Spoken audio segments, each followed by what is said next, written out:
What's going on, everyone? So, I have maintained that I think the most likely center option in the trade market is Jonas Valanciunas, right? I don't think that, that means nobody else is an option, right? I don't think that it's like, oh, like I wouldn't be shocked if we got like a Dayron Sharp or something like that. But I just think like Tyler, if you had to predict who ends up being a Laker, I have maintained that I believe it'll be Jonas Valanciunas, right? I just think him makes sense for the Lakers. Guy that gets you near double-double, make plays out of the post. Not really a starting center, but as a backup, he's probably one of the better backups because he can just do so much around the rim, right? He's having a good season for Washington, right? He's a guy that, in a pinch, can fill in for Anthony Davis, but coming off the bench, you can run your offense through at times, right?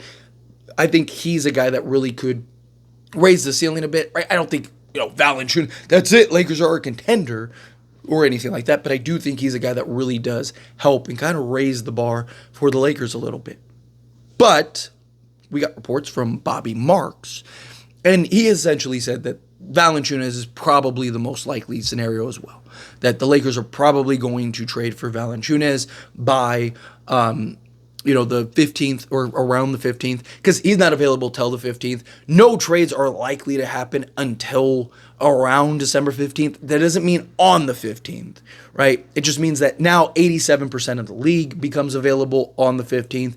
Teams are, okay, like let's start looking towards things, but trades usually still don't get done until closer to the trade deadline. But if the Lakers can just get that first piece, that could change so much for this team, right? Add some freshness, add some excitement, add some vibes to the team. A guy that's not dealing with the noise, that's not dealing with the frustrations in the locker room, that just fills a need and gives JJ some optimism and gives him an opportunity to look at different things, right? Gives the coaching staff as a whole an opportunity to look at different things. Give LeBron and AD and these guys, right? Like it could change things. But also, the fans, right? Now the fans are excited, right? It's like, okay, finally, look, now we know at least Rob's making a move. At least Rob's doing something, right? Okay, cool. Like this is a first step, right? Like this is only the beginning. Watch out, right? And it changes the vibe across the board for the Lakers. I obviously I want them to do more, and I do think that they need to do more. But if you can get that first domino, right, you don't have to get it all at once, right? Just get it a piece at a time, right? Like if you can take the first step, take the first step. And if you can get a Valanciunas, I'm all for it. I do prefer kind of like the cheaper route. Like I would rather go get like a Dayron Sharp or something like that, or like a Nick Richards, because they're cheaper and they fill the need that you have. And now you can spend a little more on kind of filling out the perimeter, because I do think the perimeter is the biggest need for the Lakers. Lakers are one of the worst defensive teams. Most of their rebounds that they give up are long ball rebounds, because opposing teams just have to win a foot race against these guys, right? And you don't have the athleticism out there. If you solve the perimeter, you solve like 80% of the Lakers' issues. Right? Even without a center, you solve most of the stuff. They do need a center. I want to be clear about that. I'm not saying you go get 3, 4, 5 perimeter guys. Now you don't need it. No, you still need a backup center. But if you the biggest fix or way to fix, because people always ask, like, Tyler, is this even fixable? Yes, if you really kind of upgrade out on the perimeter. You get a legit point of attack guard, Dennis Schroeder or Bruce Brown or something like that, and then go get, a 3-and-D wing, Dorian Finney-Smith, Cam Johnson, Jeremy Grant, somebody like that can come in, go defend multiple positions, give you some athleticism. We need some real athleticism out on the perimeter, right? Or go get that real game-changing guy, right? Get a Brandon Ingram, a Zach LaVine, or a Trae Young or something like that. I've maintained, right? Lakers, from the beginning, I've always said Lakers need A and B, right? Jeremy Grant and Bruce Brown and Zach LaVine and, right? Like, Zach LaVine's just my favorite trade if you were just to do like one singular move, right? But I do think that the Lakers need at least 3 to maybe 4 guys. You get 3 to 4 guys, I think you change the landscape of this team, change just the outlook, change the fans' perspective. And again, basketball's a game of 5-on-5. You upgrade 2, 3 of your starting 5, you're going to be better.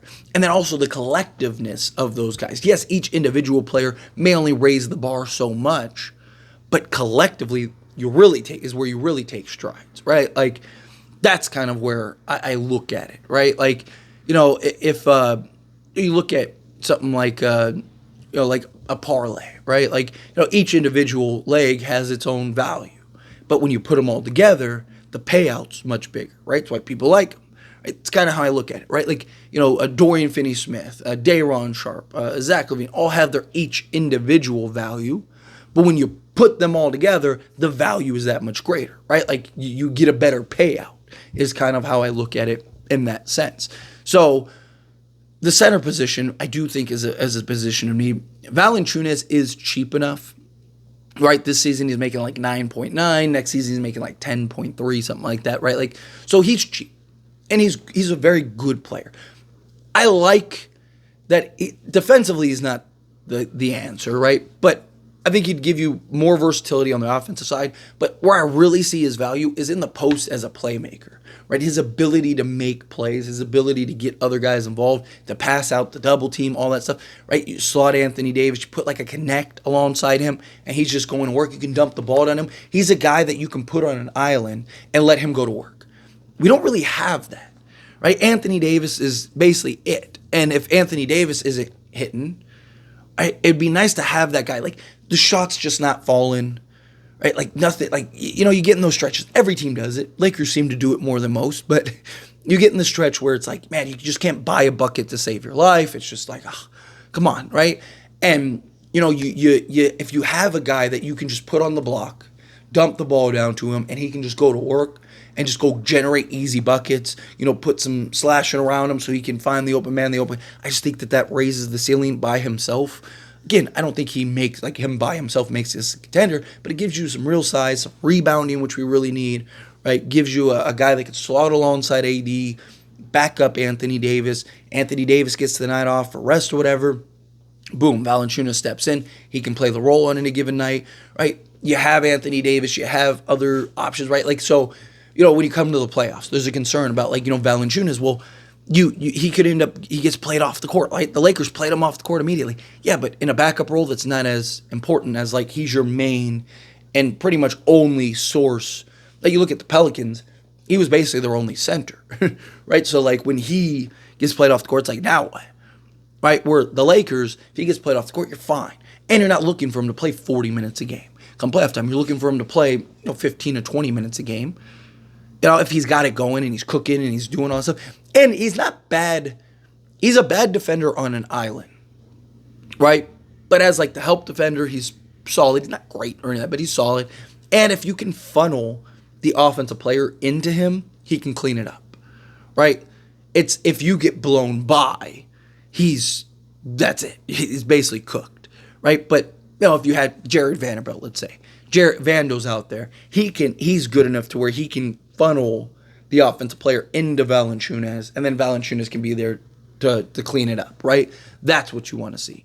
But if you get Valanciunas, you still got to address the other needs, which is good, right? Lakers supposedly are aware they need to address the guard position, they need to address the wing position, they need to address the center position. So if you can get, like I said, Bruce Brown, Dorian Finney-Smith, and Valanciunas, I think you're there. I think now you got that point of attack, got that athletic guard, slotted Austin Reeves. Now he gets to play a different role, right? You put yourself in a better position. Got your backup center, you got a 3-and-D wing, right? You've upgraded to your starting 5, right? Like, now you're better. You're just naturally going to be overall better. And then, like I said, you add in collectively all these guys, I think you're better. I do still prefer kind of the higher tier guy, right? Like, go get a Zach LaVine, go get that, and then go get a Dorian Finney-Smith, and then a Day'Ron Sharpe or Valanciunas. But I just think Valanciunas has been basically the guy since the offseason, and I don't think that's changed, and I don't think that is going to change. I still think Valanciunas is probably the most likely. Lakers have a good relationship with the Wizards. They've made multiple trades the last few seasons, right? Obviously for Russell Westbrook, obviously for Rui Hachimura. I can see them working out a deal. Valanciunas isn't going to cost a ton. They signed him with the intentions to trade him, right? Like, that wasn't a big mystery. Even Bobby Marks talked about, Gabe Vincent along with, essentially a second round pick, not first. that basically should be enough to get it done. Maybe you have to throw in 2 seconds.